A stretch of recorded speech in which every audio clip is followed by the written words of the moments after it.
والإسلام سعدنا وإياكم في هذه التلاوة القرآنية المباركة العطرة.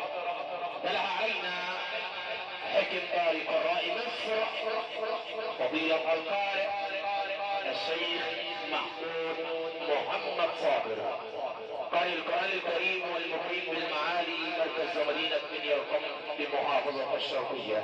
إخوة الإيمان والإسلام، نقلنا لكم من داخل الله قصر ضيافة المتنقلة عبر المحافظات وأحدى الصيحة في عالم الديكور والمفروشات تحت إدارة مؤسسة الحاج أحمد أبو غنيمة وأولاده صاحبها المهندس عطية أبو غنيمة وأبو نجاح شرقية، وعبر أسير شبكات التواصل الاجتماعي والإنترنت. وحد الفيديو عميد المصورين مهندس ناصر صلاح بمركز مدينة الزقازيق بمحافظة الشرقية.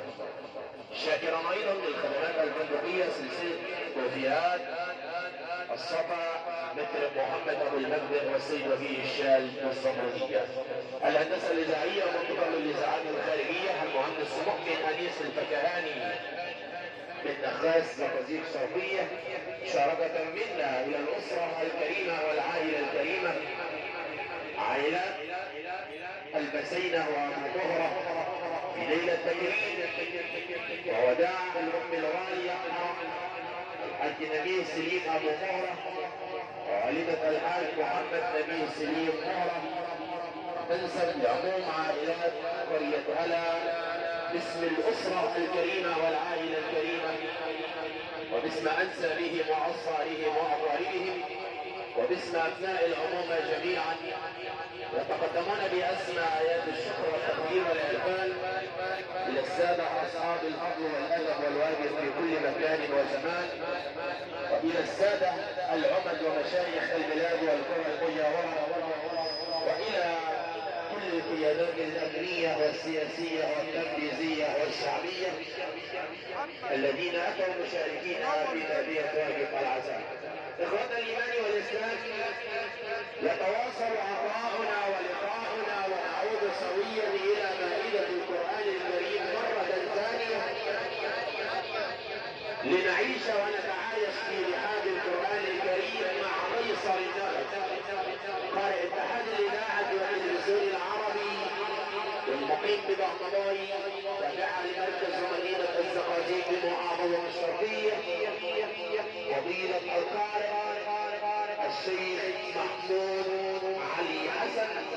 أسأل الله تبارك وتعالى لفضيلته التوفيق والقبول، ولي ولحضراتكم حسن الاستماع، فليتفضل فضيلته مشكورا بالتلاوة.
اسكت يا عم انت ضايع نفسك.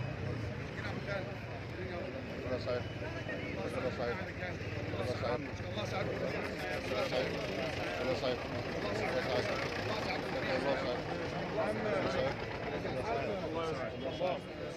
صحيح. الله صحيح. الله صحيح. الله صحيح. الله صحيح. الله صحيح.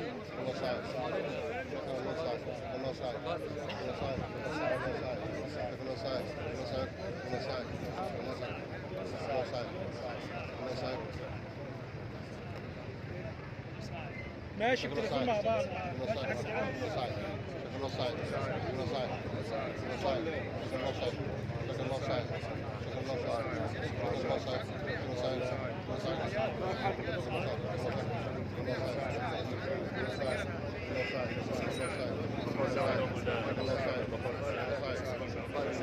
Offside.